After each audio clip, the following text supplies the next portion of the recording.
नमस्कार, स्वागत है आपका। मैं हूं आपके साथ सुमित गुप्ता। आप देख रहे हैं सुप्रभात राजस्थान। बुलेटिन की शुरुआत में आज की बड़ी खबरों पर बात कर लेते हैं, जिन पर आज दिन भर रहने वाली है हमारी नजर। सबसे पहले बात होगी सीएम के जोधपुर दौरे की। मुख्यमंत्री अशोक गहलोत जोधपुर दौरे पर रहेंगे। तस्वीरें दिखाएंगे आपको, क्या कुछ कार्यक्रम है बताएंगे मुख्यमंत्री का। फिर बात दिल्ली दौरे पर पायलट की। पायलट और खाचरियावास की कल मुलाकात हुई, लेकिन अब तक ये साफ नहीं हुआ है कि आखिर क्या बात हुई। और आज दिल्ली दौरे पर हैं सचिन पायलट, बताएंगे आपको क्या कुछ कार्यक्रम उनका भी। फिर बात होगी सीकर से आई खबर की, अच्छी खबर की। जिस बच्चे का किडनैप हुआ था 10 घंटे बाद पुलिस ने उसे दस्तयाब कर लिया है। किडनैपर भी पुलिस के हत्थे चढ़ गया है। बात अलवर की भी होगी, अलवर में फिर गैंगवार। और आखिर में बात बुराई पर अच्छाई की जीत, विजयादशमी पर्व की।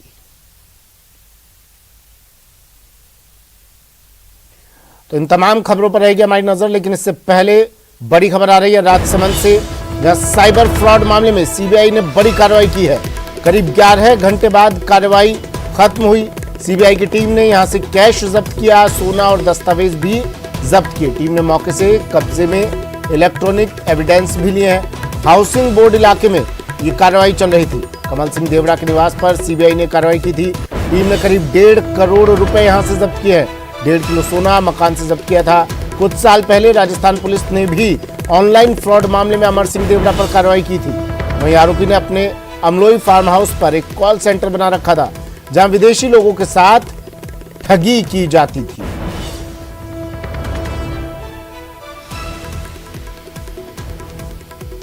बड़ी खबर है राजसमंद से, साइबर फ्रॉड मामले में सीबीआई ने बड़ी कार्रवाई की है। कमल सिंह देवड़ा के निवास पर सीबीआई ने कार्रवाई की थी।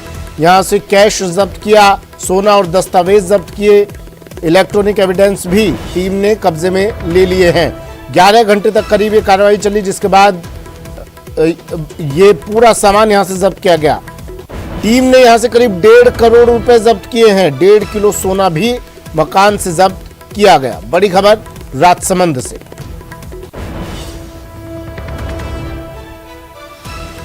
साइबर फ्रॉड, सीबीआई की कार्रवाई, 11 घंटे तक ये कार्रवाई चली। सोचिए आप, कितनी बड़ी ये कार्रवाई, कितना सामान यहां से जब्त किया गया होगा।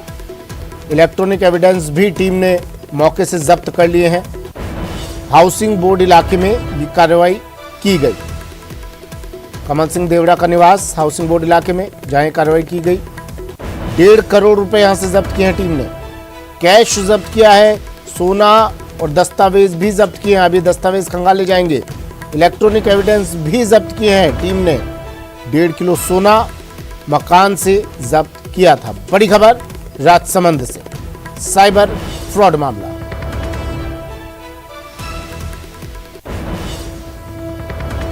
खबर सीकर से, सीकर में अपहरण के शिकार 9 साल के मासूम को पुलिस ने झुंझुनू से बरामद कर लिया है।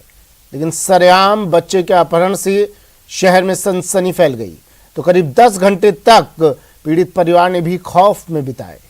ये रिपोर्ट देखिए।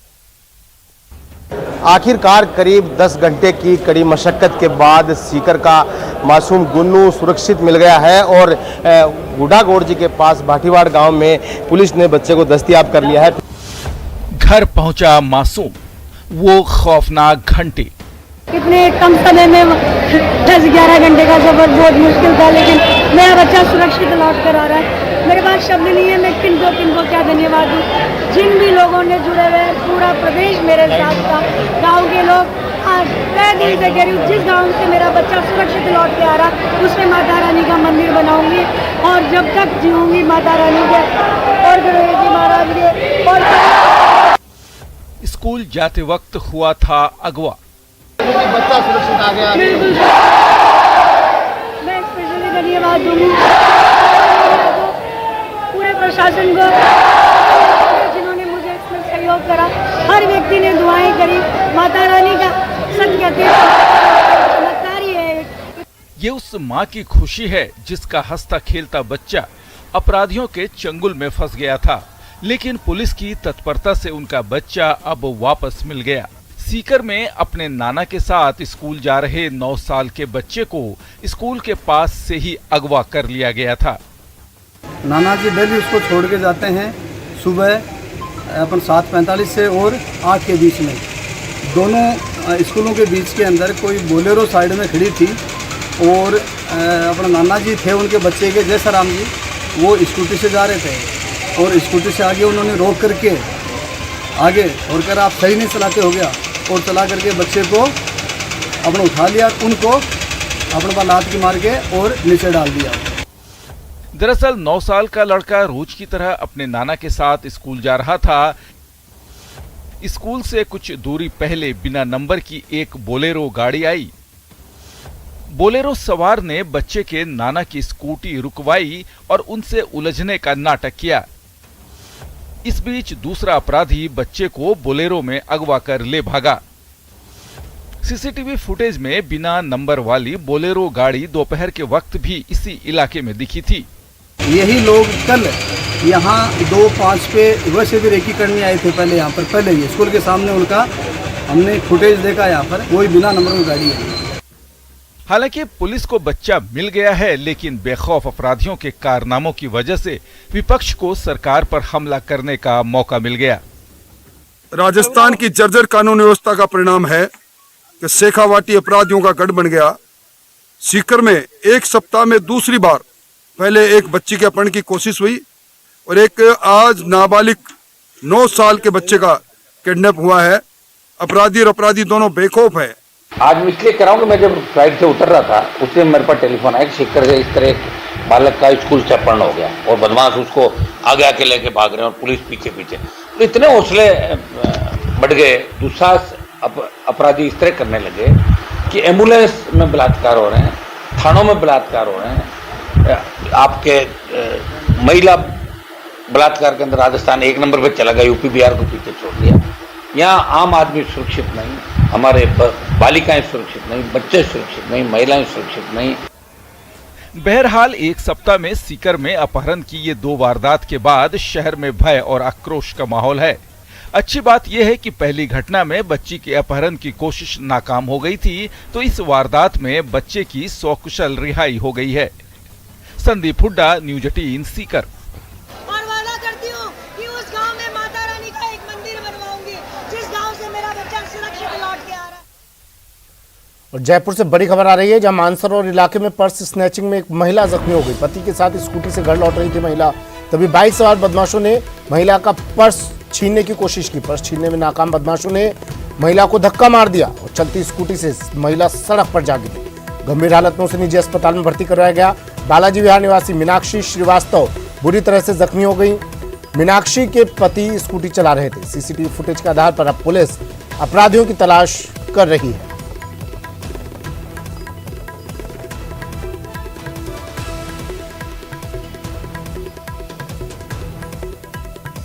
जयपुर से बड़ी खबर, मानसरोवर इलाके में पर्स स्नैचिंग की कोशिश, और जब अपराधी अपने मंसूबे में कामयाब नहीं हुए तो उन्होंने महिला को धक्का दे दिया। चलती गाड़ी से महिला नीचे गिरी और बुरी तरह से जख्मी। चलती स्कूटी से सड़क पर गिरी महिला। पर्स छीनने में नाकाम बदमाशों ने महिला को धक्का मारा और बुरी तरह से जख्मी महिला को फिर अस्पताल में भर्ती करवाया गया। जयपुर में भी अपराधियों के बढ़ते हौसले। मानसरोवर इलाके की घटना। बड़ी खबर राजधानी जयपुर से। विष्णु मेरे सहयोगी हमारे साथ फोन लाइन पर जुड़ गए हैं जयपुर से। विष्णु, क्या पूरा मामला, पुलिस क्या कर रही है, कुछ पता चला बदमाशों का? सीसीटीवी फुटेज तो खंगाले जा रहे होंगे। देखिए, फुटेज ही पुलिस के हाथ में लगे हैं। फुटेज ही बदमाशों तक पुलिस को पहुंचाएंगे। मोहन थाना के इलाके का ये मामला है, जहाँ के एसएफएस चौराहे के पास में देख ही रहे हैं कि किस तरह से वीडियो में बदमाश पीछे करते हुए पति पत्नी का आते हैं और महिला की जब चैन छीनने का प्रयास किया तो महिला ने जब उनको रोका तब उनका बैलेंस बिगड़ा। बदमाशों ने धक्का मारा और वो बहुत तेज रफ्तार में चल रही स्कूटी से वे गिरी और उनके चेहरे और कई जगहों पर चोट लगी है। और अभी महिला का जो है साक्षर हॉस्पिटल में आईसीयू में उपचार चल रहा है। और बताया जा रहा है कि मानसरोवर में बालाजी विहार के रहने वाले दंपत्ति थे जो कि कल एसएफएस चौराहे पर जूस पी कर और वापस अपने घर लौट रहे थे। इसी बीच में ये घटना हुई और बदमाशों ने चैन स्नैचिंग की वारदात को अंजाम देने का प्रयास किया, जिसमें महिला गिर गई। उनके पति अनिल श्रीवास्तव ये गाड़ी चला रहे थे और अब पुलिस जो है इस पूरे घटनाक्रम की जांच कर रही है। जी, तस्वीरें भी हम दिखा रहे हैं, सीसीटीवी फुटेज दिखा रहे हैं, गाड़ी जिस रफ्तार में थी और उस पर से महिला गिरी। चोट काफी लगी होगी और आप बता रहे हैं आईसीयू में एडमिट किया गया महिला को। हालत कैसी फिलहाल इनकी? देखिए हालत काफी नाजुक है। महिला का नाम जो है मीनाक्षी श्रीवास्तव बताया जा रहा है, जो कि मानसरोवर में बालाजी विहार की रहने वाली थी और वहीं पर एक निजी जो हॉस्पिटल है वहां पर वे आईसीयू में एडमिट है। अपने पति अनिल श्रीवास्तव के साथ दोपहर करीब 3 बजे वे खड़ी मार्केट से गुजर रही थी और इसी बीच ये जो एसएमएस चौराहे के पास चैनल सर्चिंग की वारदात का प्रयास हुआ और जब बदमाश नाकाम रहे तो धक्का देकर के वहां से भाग निकले और बैलेंस बिगड़ने पर महिला चलती गई स्कूटी से नीचे गिर गई। जी, अब तक क्या कुछ सुराग हाथ पर लग पाया है पुलिस के हाथ? बाइक के नंबर पता चले हो? इस सीसीटीवी फुटेज के आधार पर कुछ सुराग हाथ लगा अब तक? देखिए कल रात तक पुलिस के हाथ में कोई सुराग नहीं था। इस पूरे मामले में आज अपडेट एक बार वापस से देखा जाएगा कि क्या कहां तक पुलिस पहुंची है। लेकिन कल रात का यानी घटना के करीब 7-4 घंटे के बाद तक पुलिस कहीं भी कोई पुलिस को सुराग नहीं मिला था। जी ठीक है, शुक्रिया विष्णु तमाम जानकारी के लिए। जयपुर से सहयोगी विष्णु शर्मा हमारे साथ फोन लाइन पर जुड़े। जयपुर के मानसरोवर इलाके की ये वारदात है, पर्स स्नैचिंग की कोशिश की गई लेकिन बदमाश कामयाब नहीं हो पाए तो इन्होंने महिला को स्कूटी से धक्का दे दिया और महिला सड़क पर गिरी और जिससे बुरी तरह जख्मी हालत में महिला को अस्पताल में भर्ती करवाया गया। खबर बाड़मेर से है। बाड़मेर में बजरी विवाद में एक युवक की मौत के मामले ने तूल पकड़ लिया है। युवक की मौत के बाद मृतक नाथू खान के परिजनों ने डाक बंगले में धरना दिया और आरोपियों की गिरफ्तारी की मांग की। इस मामले की गंभीरता को देखते हुए केंद्रीय मंत्री कैलाश चौधरी, जिला प्रमुख महेंद्र चौधरी, विधायक मदन प्रजापत, आरएलपी प्रदेश संयोजक उम्मेदाराम बेनीवाल भी धरना स्थल पर पहुंचे और घटना के प्रति अपनी नाराजगी व्यक्त की। मृतक के परिजनों का आरोप है कि रॉयल्टी कार्मिकों ने नाथू खान के साथ मारपीट की और फिर गाड़ी से कुचल दिया, जिससे इलाज के दौरान उनकी मौत हो गई।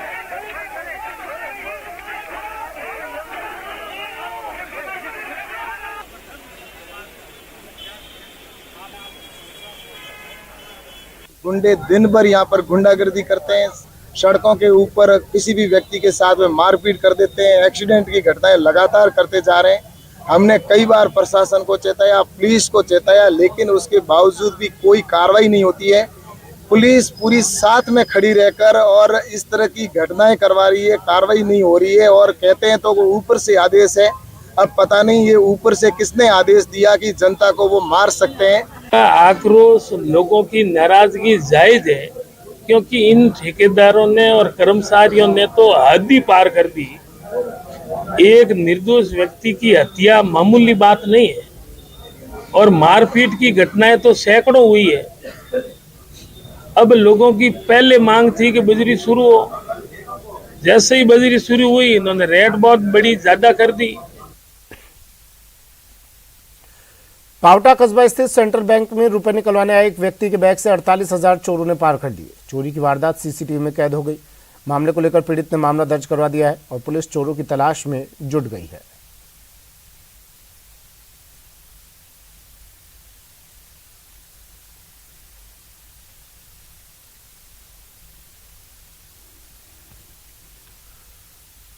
झुंझुनू के खेतड़ी नगर में पति पत्नी के झगड़े में पति ने खुद को आग के हवाले कर दिया, जिसकी हालत गंभीर बनी हुई है।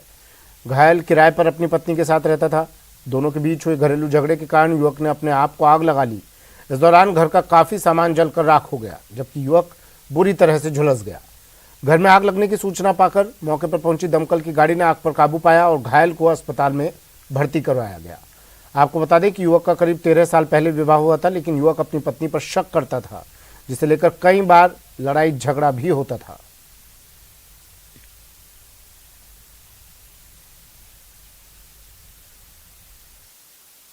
पर सूचना मिली कि केसीसी के जो सरकारी मकान हैं उनमें आग लग गई है। किसी ने आग लगा दी। मौके पर पहुंचे, फायर ब्रिगेड को बुलाया और जैसे ही पूरी आग को बुझाया तो अंदर बाथरूम में एक व्यक्ति जिसका नाम कृष्ण कुमार कुमावत है, जो सिंघाड़ा का रहने वाला है, वो मिला, जिसके हाथ पैर जले हुए थे, जिनको तुरंत ला करके अग्नि को बुझाया। इनको ला करके केसीसी के सरकारी हॉस्पिटल में एडमिट कराया है। जोधपुर जाएंगे। सुबह 11 बजे स्पेशल प्लेन से जयपुर से रवाना होंगे मुख्यमंत्री। दोपहर 12 बजे जोधपुर पहुंच जाएंगे, स्थानीय कार्यक्रम में शिरकत करेंगे। फिर शाम 5 बजे दशहरा महोत्सव में शिरकत करेंगे। जोधपुर में ही मुख्यमंत्री रात्रि विश्राम करेंगे। मुख्यमंत्री अशोक गहलोत का जोधपुर दौरा, कई कार्यक्रमों में शिरकत करेंगे। 11 बजे स्पेशल प्लेन से जयपुर से रवाना होंगे। 12 बजे जोधपुर पहुंचेंगे मुख्यमंत्री। वहां पहुंचकर स्थानीय कार्यक्रमों में शिरकत करेंगे। दशहरा है आज, विजयदशमी है।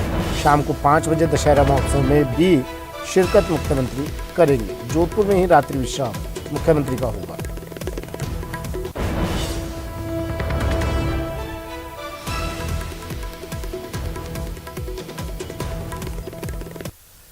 राजस्थान क्रिकेट एसोसिएशन चुनाव प्रक्रिया पर हाईकोर्ट की रोक के बाद से ही क्रिकेट की सियासत गर्मा गई है।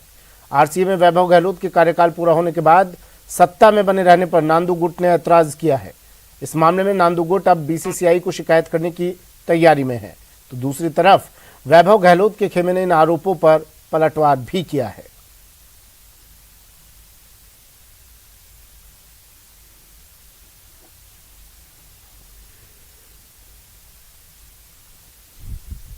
रिसीवर बैठाया जाए, राजस्थान क्रिकेट एसोसिएशन की इन फर्जीवाड़ों की जांच के लिए एक कमेटी बनाई जाए और डे टू डे वर्किंग और राजस्थान क्रिकेट एसोसिएशन डीफेम नहीं हो, इनकी बदनामी ना हो, इसलिए पूरी सिलेक्शन कमेटी सीनियर की, जूनियर की, कोचेज की, फिजियोथेरेपिस्ट की, महिला सेलेक्टरों की पूरी टीम जो है बीसीसीआई है जो नियुक्त करे। संविधान में साफ तौर पर लिखा गया है 25 जो हमारा सेक्शन है उसमें कि जब तक नई कार्यकारिणी का गठन नहीं होगा पुरानी कार्यकारिणी अपना काम करेगी। और ऐसा हो नहीं सकता है कि कोई एसोसिएशन ठप हो जाए। हमारा मिडिल टाइम है, हमारी सब टीमें अभी जा रही है, तो हम क्या क्रिकेट बंद कर दें? और इस तरह का संविधान में जो हमारे सुप्रीम कोर्ट द्वारा जो कमेटी ऑफ एडमिनिस्ट्रेशन था उसको हमने उस समय का ये बना हुआ है और उन्होंने ही इसको पास किया हुआ है। और अब बात करते हैं इन्वेस्ट राजस्थान समिट की, जिसकी सफलता को लेकर बीजेपी सवाल उठा रही है, तो कांग्रेस इसे राजस्थान के विकास की राह में मील का पत्थर बताने में लगी है।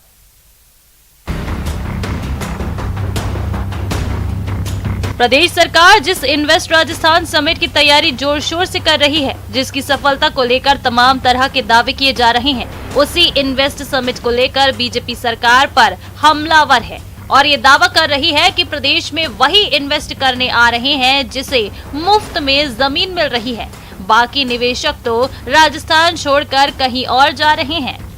कमजोर और हिलती हुई सरकार के अंदर उस सरकार की नीतियों पर निवेशक का विश्वास उठ खड़ा हुआ है। एक के बाद एक निवेशक इस राजस्थान को छोड़कर जा रहे हैं। मजबूरी से वही निवेशक आ रहे हैं जिन्हें सोलर एनर्जी के अंदर, चूंकि यहाँ सनी डे सबसे ज़्यादा है, उनको ज़मीन मुफ्त में सरकार दे रही है, लुटा रही है। वो निवेशक जरूर आ रहे हैं थोड़े बहुत।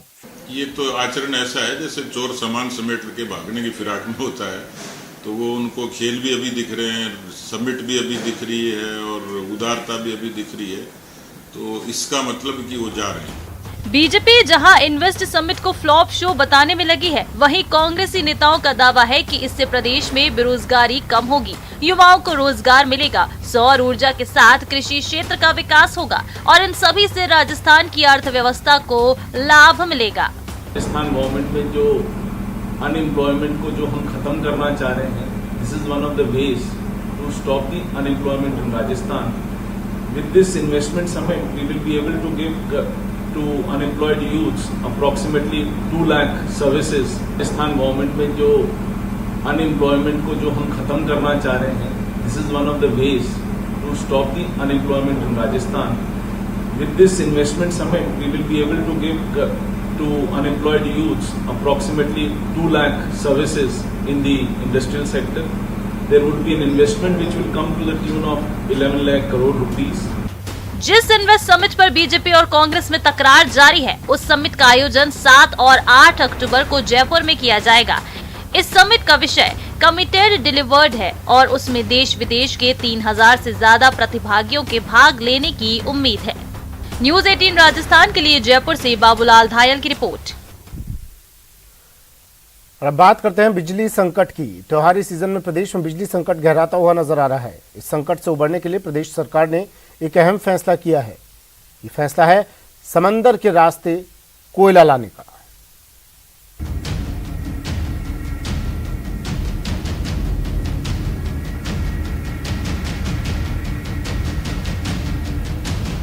राजस्थान में कोयले की किल्लत के चलते राजस्थान में बिजली का उत्पादन त्योहारी सीजन में प्रभावित हो सकता है। इस बिजली के उत्पादन को प्रभावित ना होने दिया जाए और बिजली की आपूर्ति को सुचारू किया जाए, इसके लिए केंद्र की मदद से अब राजस्थान का ऊर्जा विभाग जो है समुद्र के रास्ते राजस्थान में कोयला लाने की तैयारी कर रहा है।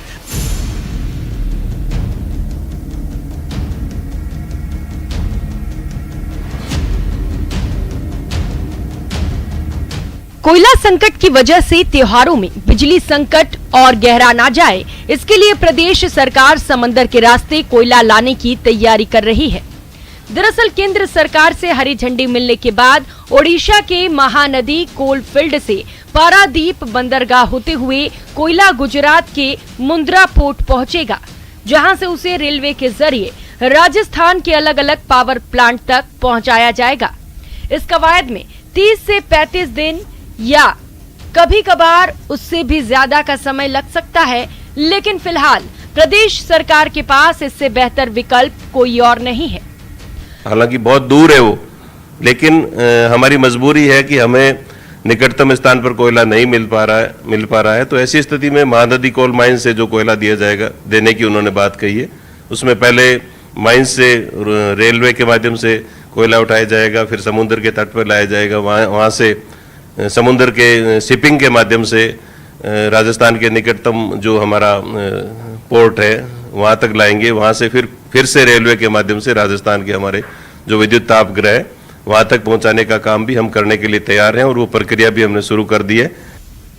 आशंका जताई जा रही है कि त्योहारी सीजन में 4910 मेगावाट बिजली की ज्यादा खपत होने वाली है, जिसकी भरपाई करना बहुत ही मुश्किल हो रहा है। खबर ये भी है कि प्रदेश के ज्यादातर बिजली घरों में 3 से 11 दिनों का ही कोयला बचा है। ऐसे में इस त्योहारी सीजन में लोगों को बिजली कैसे मिलेगी, इसका जवाब किसी के पास नहीं है। साथ ही अभी तक रेलवे की ओर से इतने रैक भी उपलब्ध नहीं कराए गए हैं जिससे कोल्ड फील्ड से सी पोर्ट तक कोयला आसानी से लाया जा सके और फिर सी पोर्ट से पावर प्लांट तक कोयला लाया जा सके।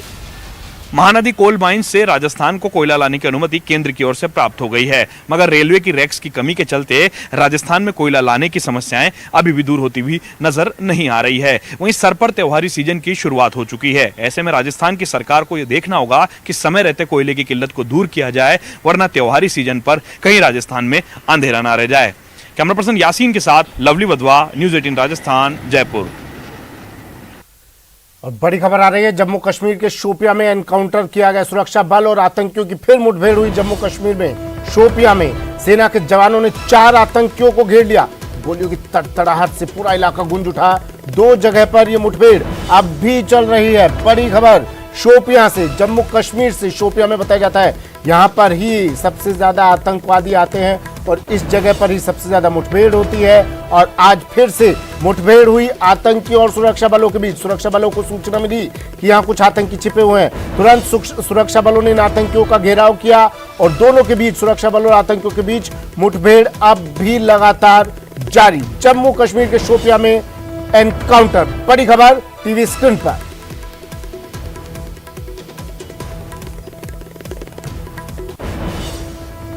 चार आतंकियों के छिपे होने की सूचना पर सेना के जवान यहां पहुंचे, सुरक्षा बल यहां पहुंचे और इलाके को घेर लिया। फिर बताया ये भी जा रहा है 2 जगह पर ये मुठभेड़ चल रही है। कितने आतंकी हैं, 4 की खबर अब तक मिली है, लेकिन संभावना जताई जा रही है कि और भी आतंकी इस इलाके में छिपे हो सकते हैं। फिलहाल सर्च ऑपरेशन, फिलहाल ये मुठभेड़ अब भी जारी है। शोपियां में एनकाउंटर, सुरक्षा बल और आतंकियों की मुठभेड़। बड़ी खबर जम्मू कश्मीर शोपियां से।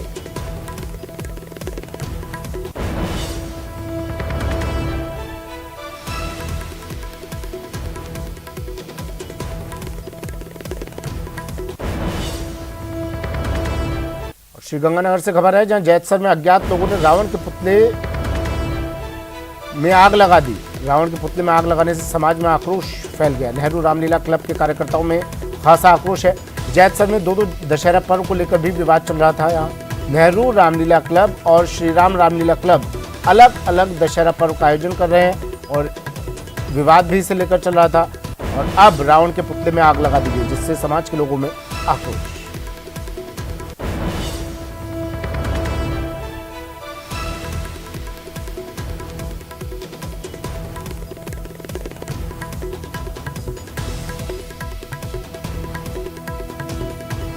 रावण के पुतले में आग लगाने से अब समाज के लोग आक्रोशित हैं। बता दें आपको, यहाँ जैतसर में, श्रीगंगानगर की जैतसर में रावण के पुतले में आग लगा दी गई।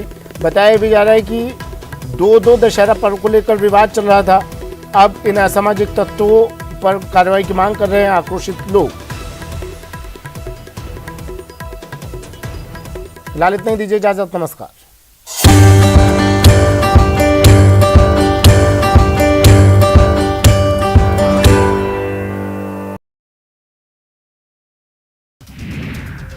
हिमाचल